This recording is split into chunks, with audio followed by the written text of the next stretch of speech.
자, 여러분 교재 184쪽이 되겠습니다.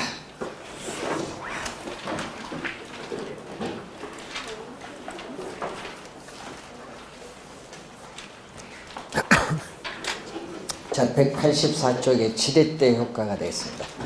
자, 시험 문제 우리가 자주 출제가 되는 또 중요한 부분이죠.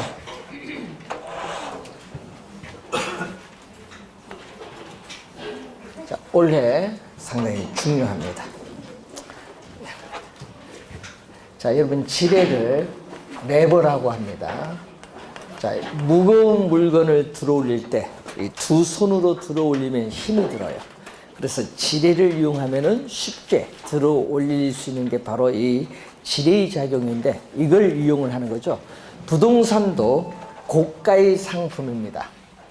부동산도 고가의 상품이기 때문에 이 자기 자본, 내 돈을 가지고 우리가 전부 투자하기는 상당히 시간이 오래 걸려요. 그래서 일정한 자금은 융자를 이용하면 쉽게 취득을 할 수 있죠. 자, 이런 효과를 우리는 지렛대 효과입니다. 자, 지렛대 효과가 항상 뭐를 이용해야 되냐면요. 우리 타인 자본을 이용해야 된다. 이 타인 자본, 우리가 외부로부터의 차입금을 의미하는데 타인 자본을 이용을 해야 된다는 거죠. 그래서 부동산을 우리가 취득을 하는데 총 투자한 금액이 있죠.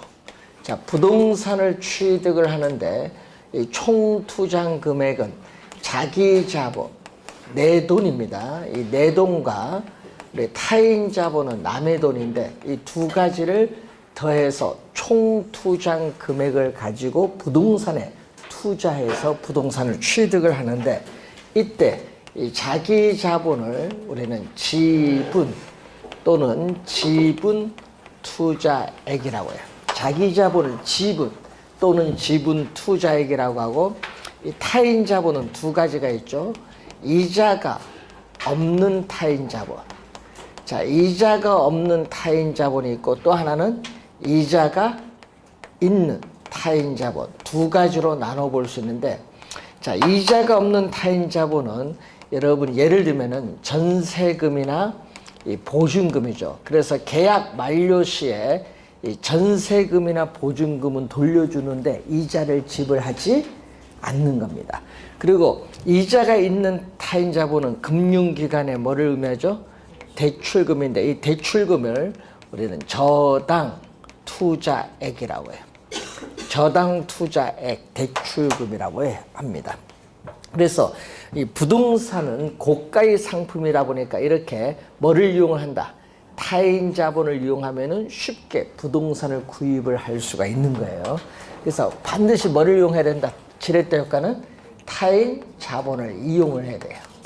자, 타인 자본을 이용을 해서 뭐가 변한다? 부채 비율이 변하는 거죠. 자, 부채 비율. 자, 요즘 뉴스에 이런 데 보면요. 기업은 부채 비율을 200% 이하로 낮춰라 얘기를 많이 하는데 이 부채 비율은 이 총 투자한 금액 중에 남의 돈, 타인 자본을 얼마 이용했느냐에 따라 뭐가 달라지죠? 내 돈 투자한 금액이 달라져요. 그래서 이 자기 자본에 대한 이 타인 자본의 비율을 부채 비율인데 시험 문제는 이 자기 자본을 우리 뭐라고 했죠? 지분 또는 지분 투자이고 이 타인 자본은요 우리는 부채예요. 타인 자본 부채인데 그래서 이 지분에 대한 부채의 비율, 자기 자본에 대한 타인 자본으로 출제한 것이 아니라 작년 시험에 이 지분에 대한 부채의 비율입니다. 그러면 지분에 대한 부채의 이 비율이 바로 무엇을 의미하죠? 부채 비율이에요. 그러면은 여러분이 항상 우리가 탄력성 배울 때로 배우는데 뭐뭇에 대한이 나왔어요. 뭐뭇에 대한이 나올 때 앞에 있는 지분은 분모로고 뒤에 있는 부채는 뭘로? 분자로 와야 돼. 그럼 작년 시험에는 뭐가 했냐? 작년에 용어 5개 주어지고 틀린 걸 찾아내라 이렇게 출제할 때 요 부채 비율을요 부채에 대한 지분의 비율로 출제했어. 그러니까 분모 분자를 뭐 했어요? 바꿨죠. 작년 정답입니다. 그 지문이. 그러니까 용어만 알면 이제 풀었는데 작년 28회 시험에 정답 지문이에요. 상당히 중요한 용어죠. 그래서 이 부채 비율은 22회, 23회, 24회 시험인데 22회 시험은 계산 문제로 또 출제를 했죠. 그래서 여러분이 용어가 부채 비율도 자주 출제가 되는 용어다. 실생활에 많이 사용합니다. 자, 오늘 집에 가서 여러분 가계의 부채 비율을 한번 계산해 보세요. 네? 자기 자본의 타인 자본. 자, 그리고 이 부채 비율이 타인 자본을 얼마 이용하냐에 따라 부채 비율이 달라져요. 이 부채 비율의 변화를 통해서 뭐에 영향 주죠? 지분 수익률에 또 영향을 미쳐요. 자, 지분은 뭐라고 했어요? 자기 자본이에요. 그럼 지분 수익률은 자기 자본에 대한 수익률인데 분모는 부동산을 취득을 하는데 투자한 자기 자본 무엇을 매죠? 지분을 얘기해. 자기 자본, 지분. 이때 분자는 자기 자본, 이 지분에 대한 대가, 자기 자본에 대한 대가를 지분 수익인데 이 지분 수익을 이제 시험에 나올 때 주의해야 됩니다. 자, 여기서 또 정답을 많이 물어요. 뭐를 하면 세금을 납부하기 전 현금 수지입니다. 이따 나중에 배우겠지만 또 세전 현금 수지를 말해요. 세금을 납부하기 전 현금 수지는 순 영업소득, 순수익입니다. 자, 여러분 부동산 운영을 하게 되면은 임대료 수입에서 뭐를 빼야 돼? 비용을 빼서 순수익이죠. 이 돈 들어온 것에서 나간 비용, 운영 비용을 공제한 순수익에서 뭐를 이용했죠? 타인 자본을 이용했어요. 대출을 받게 되면은 대출에 대한 뭐가? 부채 서비스액이 나와요. 자, 여러분 이제 용어가 나왔습니다. 부채 서비스액을 다른 말로 원리금 상환액. 원리금 상환액이 뭐예요? 대출금에 대한 원리금 상환액은 원금 플러스 이자죠.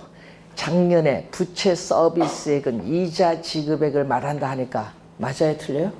틀렸죠. 작년 또 28회 정답 지문입니다. 작년에 여기서 정답 지문이 2개나 나왔어요. 2문제나. 그만큼 용어만 알면은 바로 다른 거 몰라도 답이 체크가 된다는 얘기예요. 그러니까 투자이론은 용어를 잘 이해를 해 두셔야 됩니다. 자, 이 지분 수익률에 미치는 효과인데, 자, 이 지분 수익률은 시험에 뭐를 출제를 많이 한다? 당연히 뭐를 출제 많이 할까요? 계산을 많이 나오죠. 그래서 이 계산 문제가 11회 시험에 우리 처음 출제해서요. 우리 15회는 2번 추가 시험까지 출제했었죠. 그래서 18회 시험, 그리고 25회 시험, 27회 시험. 계산 문제가 7번 출제인데 그 중에 가장 어려웠던 게 15회 시험이 가장 어려웠어요. 예? 지분 수익률 계산하는 문제만 7번 출제했어요. 그리고 용어는 24회 시험과 26회 시험에는 이 용어가 출제했어요. 말로 뭐를 세전 현금 수지를 뭘로 나눴다? 지분 투자액으로 나눈 것을 지분 수익률 말로 2번 또 출제했어요. 하여튼 수식 많이 나옵니다. 그래서 지렛대 효과의 개념, 우리가 12회 시험 또 20회 시험은 이 지렛대 효과가 어떤 개념을 가지고 있냐 또 출제를 했습니다. 시험의 단골이에요. 그래서 올해도 출제가 된다 이렇게 보시면 됩니다. 자, 계산 문제 하나 확인해 볼까요? 자, 187페이지에 문제 2번 한번 봅니다. 자, 부동산 투자에 따르는 1년간 자기자본 수익률. 자기자본은 뭐라고 했죠? 지분. 자기자본 수익률은 지분 수익률입니다. 자, 투자 부동산 가격은 3억 원인데 금융기관 대출, 저당 투자액 타인 자본은 2억 원이고 내 돈은 1억 원. 자, 대출 조건 보세요. 대출 기간은 만기입니다. 대출 기간 만기는 1년이고 대출 이자는 연 6%. 자, 대출 기간